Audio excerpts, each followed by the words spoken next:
Hello everyone, welcome to auto fix diagnostic experts.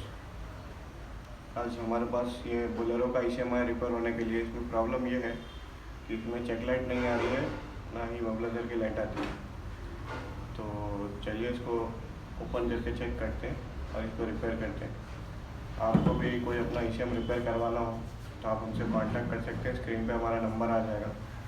तो चलिए इसका रिपेयर प्रोसेस देखते हैं।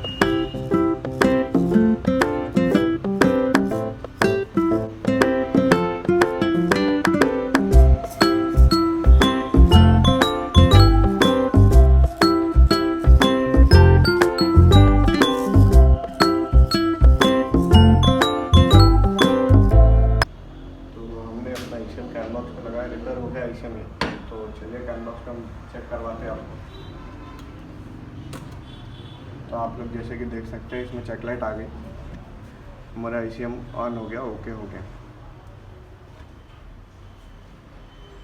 तो ये ईसीएम अपना ओके हो गया, तो ये रेडी है गाड़ी पे लगाने के लिए। Thanks for watching.